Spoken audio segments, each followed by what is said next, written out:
Hello everyone, welcome to my YouTube channel education live. मैं निशा आप लोग का एक बार फिर स्वागत करती हूँ आपके अपने चैनल एजुकेशन लाइव। तो इसके पहले जो हमारा घटना सार का हाफ ईयरली जो बुक हम लोग का चल रहा था उसमें यह पार्ट 3 है। इसके पहले मैंने पार्ट 1 में वन लाइनर जो था वो मैंने कंप्लीट करा लिया। पार्ट 2 में जो नेशनल का इंपॉर्टेंट न्यूज था उसमें करा दिया। थोड़ा वो सेगमेंट बचा जो इस पार्ट में हम लोग कंप्लीट करेंगे और इसके बाद हम लोग इंटरनेशनल शुरू करेंगे। अगर वीडियो अच्छी लगी हो तो चैनल को सब्सक्राइब कर लीजिए, वीडियो को लाइक और शेयर करते रहिएगा। चलिए फटाफट हम लोग आगे देखते हैं कौन कौन इंपॉर्टेंट न्यूज है। ये आपके करंट अफेयर काफी इंपॉर्टेंट होना चाहिए, चाहे आप सभी एग्जाम देते हैं सब में करंट अफेयर का वेटेज अच्छा खासा रहता है, तो आप इसको देख सकते हैं बिना स्किप के। चलिए फटाफट हम लोग वीडियो को स्टार्ट करते हैं।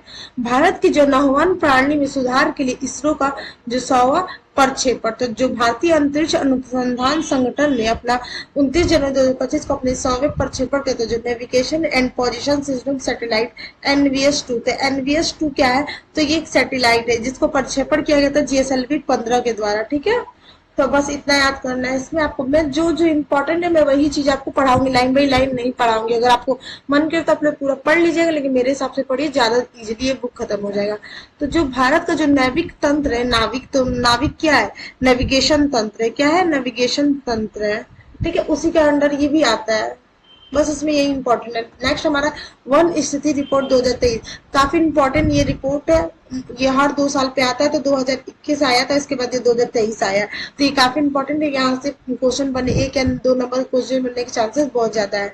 तो भारत में जो वनों की स्थिति पर आधारित जो फॉरेस्ट सर्वे ऑफ इंडिया है 2023 भारत वन स्थिति रिपोर्ट, जो केंद्रीय पर्यावरण वन जलवायु परिवर्तन मंत्रालय द्वारा जारी किया जाता है। तो किसके, कौन सा मंत्रालय, तो केंद्रीय पर्यावरण वन एवं जलवायु परिवर्तन मंत्रालय द्वारा कब 21 जनवरी 2025 को जारी किया है। तो कभी कभी डेट भी पूछ जाता है, तो थोड़ा सा दिमाग में रखें। तो 21 जनवरी 2025 को जारी किया था। इस देखते हैं इस रिपोर्ट में क्या है। तो जो ये रिपोर्ट का प्रकाशन हर 2-2 वर्ष पे होता है, यानी 2-2 वर्ष के अंतराल में होता है। और जो इस बार का जो रिपोर्ट था वो 18वीं द्विवार्षिक रिपोर्ट था। कौन से नंबर का, तो 18 नंबर का। ठीक है, वन इस रिपोर्ट में 2023 के अनुसार देश में जो कुल वन आवरण है तो कितना है, 715343 वर्ग किलोमीटर।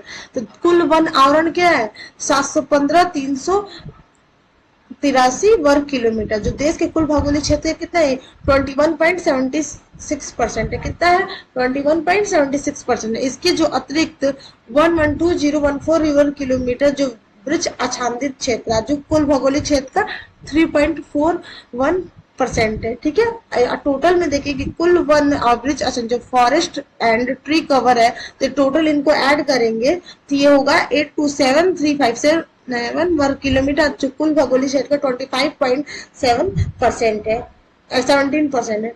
ठीक है, नेक्स्ट जो वन क्षेत्र में कितने परसेंट की वृद्धि हुई, तो वन क्षेत्र में 156 वर्ग किलोमीटर, वृक्ष आच्छादित क्षेत्र में 1289 वर्ग किलोमीटर की वृद्धि देखी गई है। ठीक है, और टोटल अगर बात करें कि 2021 की तुलना में तो दोनों को ऐड कर देंगे तो 1445 वर्ग किलोमीटर की वृद्धि देखी गई है, 0.32% की।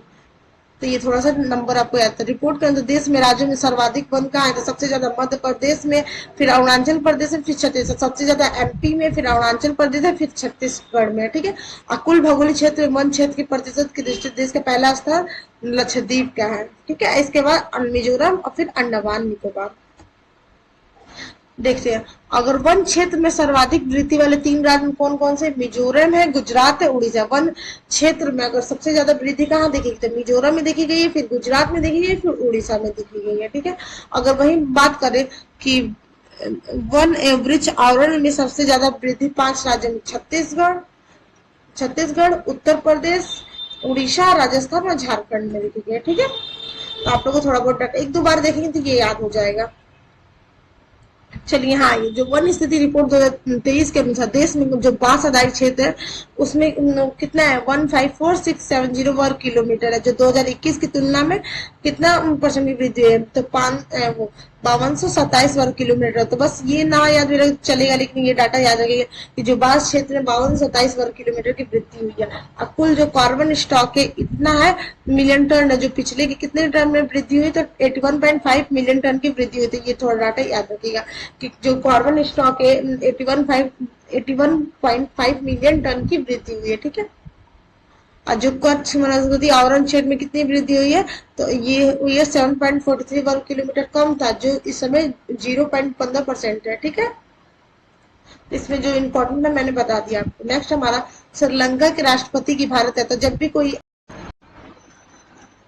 अदर कंट्री के जो राष्ट्रपति या प्रधानमंत्री जब भारत की यात्रा करते हैं तो इम्पोर्टेंट हो जाता है कि वहां के जो राष्ट्रपति या प्रधानमंत्री का नाम तो मिलान करने में आ जाता है एक नंबर का। चलिए देखते हैं तो श्रीलंका के राष्ट्रपति कौन बने अभी, अनुरा कुमार दिशानायक। कौन बने, अनुरा कुमार दिशानायक याद करें तो चलेगा। ठीक है, इन्होंने अभी हाल ही में भारत की यात्रा की है, फिर कई सारे समझौते हुए हैं, तो समझौते तो उनका इम्पोर्टेंट नहीं है इसमें। ठीक है, जो काके सथुराई बंदरगाह थोड़ा बस याद रखिएगा कहाँ है। फिर जो शामपुर सोलर पावर प्रोजेक्ट के कार्य को तेज करने के बात हुआ है। फिर इंडियन ओशन रिम एसोसिएशन में भारत का पूर्ण समर्थन भारत की ओर से व्यक्त किया गया है श्रीलंका के लिए। फिर ये सब है, और बाद दो समझौते हस्ताक्षर किए गए श्रीलंकाई सिविल सर्वेंट के परीक्षण तथा दोहरे करारोपण संबंधित समझौते थे, इसमें बस यही है। नेक्स्ट हमारा जो कतर के आमिर है शेख तमीम बिन भारत के, तो कतर के जो शेख क्या है, तो शेख अमीर कौन है, शेख तमीम बिन। तो इन्होंने भारत की यात्रा की, तो इसमें कुछ इम्पोर्टेंट नहीं है, बस इतना ही इम्पोर्टेंट है। चलिए, जो भी इम्पोर्टेंट है मैं वही बताऊंगी। आप इधर, हाँ, एआई कोसा। तो कोसा क्या है, एक एआई कोसा प्लेटफॉर्म है जहाँ पे लोग डेटाबेस प्लेटफॉर्म सहित कई अन्य पहले लॉन्च किए गई है, उनका निगरानी कराने के लिए है। ठीक है, नेक्स्ट हमारा जो रेखा गुप्ता है दिल्ली की 9वीं तथा चौथी महिला मुख्यमंत्री बनी है। ठीक है, जो रेखा गुप्ता है दिल्ली की 9वीं, और अगर महिला में बात करते तो चौथी महिला मुख्यमंत्री बनी। इसकी पहले कौन थी, सबसे पहली मुख्यमंत्री महिला मुख्यमंत्री सुषमा स्वराज थी, फिर शीला दीक्षित, फिर अतीशी थी, फिर इन्होंने रेखा गुप्ता बनी है। ठीक है, बाकी तो इसमें हाँ, ये बंगाल लगातार तीसरे साल पश्चिमी गणना में भारत में सबसे आगे है। जो बंगाल है वो लगातार तीसरे साल पश्चिमी गणना में भारत में सबसे आगे है। ठीक है, ग्रेट बैकयार्ड बर्ड काउंटर दुनिया की सबसे बड़ी पक्षी गणना कार्यक्रमों से, तो क्या है, ग्रेट बैकयार्ड बर्ड काउंटर दुनिया की सबसे बड़ी पक्षी गणना कार्यक्रमों से एक है, जो दुनिया भर में पक्षी प्रेमी हिस्सा लेते हैं और विभिन्न प्रजातियों की गणना करते हैं। ठीक है, तो पश्चिम बंगाल का दार्जिलिंग ने बंगाल में सर्वाधिक 252 प्रजातियों की गणना की, हालांकि 2024 के 308 प्रजातियों से कम थी, सबसे ज्यादा दार्जिलिंग में।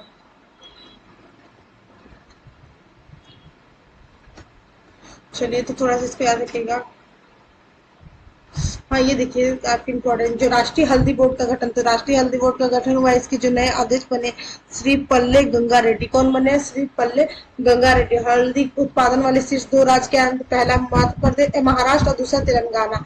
ठीक है, कौन सा, महाराष्ट्र और तेलंगाना, तो इतना थोड़ा ध्यान पे रखिएगा। नेक्स्ट है हमारा भारत की सबसे बड़ी हवाई अड्डा परिचालन कंपनी जीएमआर यूएनजीसी में शामिल हुआ है। किसमें शामिल हुआ है, यूएनजीसी में। यूएनजीसी का फुल फॉर्म थोड़ा है, यूएनजीसी का फुल फॉर्म बताइए। तो यूएनजीसी का फुल फॉर्म है जीएमआर एयरपोर्ट लिमिटेड ने संयुक्त राष्ट्र ग्लोबल कॉर्पोरेट में शामिल है। तो क्या है, जो संयुक्त राष्ट्र ग्लोबल कॉम्पैक्ट, इसमें कोई इम्पोर्टेंट नहीं है, अब तो कुछ इसमें देखने को नहीं मिल रहा। हाँ, ये देख लीजिए, गिद्ध गणना की संख्या के मामले में जो मध्य प्रदेश है शीर्ष स्थान पर, तो सबसे ज्यादा गिद्धों की गणना मध्य प्रदेश में हुआ है, तो सबसे ज्यादा गिद्ध का है मध्य प्रदेश में। ठीक है, और जो पन्ना नेशनल पार्क का है ये भी मध्य प्रदेश में है। ठीक है, दार्जिलिंग चिड़ियाघर में भारत का सबसे पहला वन्यजीव बायो बैंक खुला है। ठीक है, तो पहला दार्जिलिंग चिड़ियाघर में भारत का पहला वन्यजीव बायो बैंक कहाँ खुला है, तो दार्जिलिंग में खुला है। और जो पंजा नायडू हिमालयन प्राणी उद्यान का है, तो ये भी दार्जिलिंग में है। तो बस इसको इतना याद रखिएगा दिमाग पे। नेक्स्ट है केरल सरकार की जो एक्सपायरी दवाओं के संग्रह और निपटान पर पहली परियोजना, तो इसमें यह याद है, जो प्राउड है, यहाँ पे ब्लर है लेकिन यहाँ पे एन, जो प्राउड है, तो एन प्राउड किससे, जो एक्सपायरी दवाओं के निपटानों से ये जुड़ा है। तो आपको बस ये टर्म याद करना है कि एन प्राउड क्या है। तो जो एन प्राउड है, जो एक्सपायरी दवा है उनके निपटारे से जुड़ा है, जो केरल सरकार ने लॉन्च किया है। ठीक,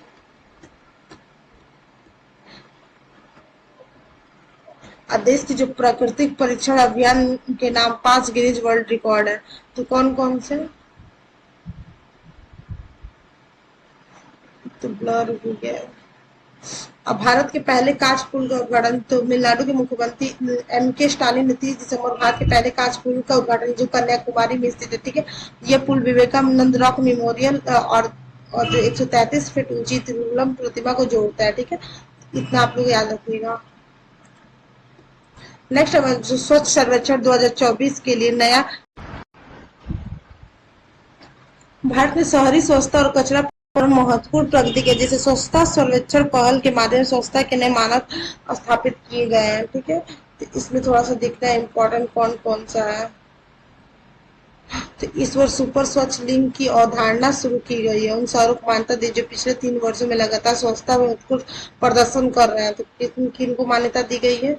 तो 2016 में ये शुरू किया गया था स्वच्छ सर्वेक्षण, दुनिया के सबसे बड़ा शहरी सर्वेक्षण, जिसे आवास और शहरी मामलों के मंत्रालय द्वारा प्रतिवर्ष आयोजित किया जाता है। जिसे आवास और शहरी मामलों के मंत्रालय द्वारा आयोजित किया जाता है। ठीक है, इसमें जो बहुत छोटे शहर है, जो छोटे शहर में 20,000 से जिनकी जनसंख्या कम है, तो उसमें महाराष्ट्र है और गुजरात है शीर्ष पे।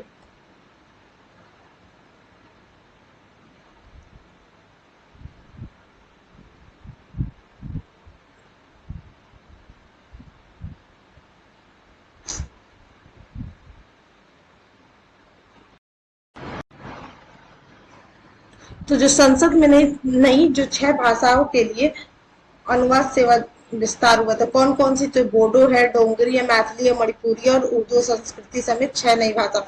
तो इसके अब टोटल कितने हो गई थी? इससे अब संसद में कुल 16 भाषाओं के अनुवाद उपलब्ध हो जाएंगे। कितने? 16 भाषाओं का अनुवाद उपलब्ध हो जाएगा। और नया कौन शामिल हुआ? 6, तो बोडो, डोगरी, मैथिली, मणिपुरी, उर्दू और संस्कृत तो शामिल हुई। ठीक है, और जो भारत में जो शिशु मृत्यु दर में 70% की कमी, तो भारत ने शिशु मृत्यु दर को 70% घटाकर दुनिया के सामने एक उदाहरण प्रस्तुत किया है। जो संयुक्त यूएन है, जो संयुक्त राष्ट्र ने मार्च 2025 को जारी inter agency group for childhood military association report में कहा है कि स्वास्थ्य क्षेत्र में सुधार से भारत में इस दिशा में बड़ी सफलता प्राप्त की जाएगी। जो आयुष्मान भारत योजना और स्वास्थ्य क्षेत्र में रणनीतिक निवेश से भारत में लाखों बच्चों की जान बची है। ठीक है, तो बस ये याद करिए कि भारत में जो शिशु मृत्यु दर है, थोड़ा सा इसमें कमी देखने को मिली है। जो दुनिया की सबसे बड़ी स्वास्थ्य बीमा योजना आयुष्मान भारत के तहत परिवार को $55 के बीमे से हालत बदले हैं। रिपोर्ट में भारत, नेपाल, जो सेनेगल, घाना का उल्लेख करते हुए कहा है कि इन देशों ने निवेश और संसाधनों के सही प्रयोग से शिशु मृत्यु दर में कम की है। ठीक है, तो बस इसको एक रैंडम पढ़ लीजिएगा। हाँ, ये देखिए, भारत में नए जो 4 रामसर स्थल शामिल हुए हैं। तो 31 जनवरी 2025 को भारत में 4 नए रामसर स्थलों को रामसर स्थल सूची में शामिल करने की घोषणा की गई है। साथ ही अब टोटल रामसर साइट कितने हुए थे? 89 हो गया टोटल। ठीक है, तो याद रखेगा। और कौन कौन से? जो सक्कर कोट्टई पक्षी अभ्यारण्य और थेलगई पक्षी अभ्यारण्य कहाँ है? तमिलनाडु में। कहा है? जो सक्कर कोट्टई पक्षी अभ्यारण्य और थरसगल पक्षी अभ्यारण्य तमिलनाडु में। सिक्किम स्थित जो खेचुपलोरी आर्द्र भूमि है, ठीक है, और झारखंड में उधवा झील है। उधवा झील तो झारखंड में कहा है? उधवा झील। ठीक, अब यहाँ से हम लोग का शुरू हो जाता है इंटरनेशनल घटनाओं की अर्धवार्षिकी। तो हम लोग अब नेक्स्ट वाली वीडियो में पूरा इंटरनेशनल कवर करेंगे। अगर वीडियो अच्छी लगे तो चैनल को सब्सक्राइब कर दीजिए, वीडियो को लाइक और शेयर जरूर कर दीजिएगा। तब तक मिलते हैं फिर नेक्स्ट वीडियो, तभी के लिए बाय।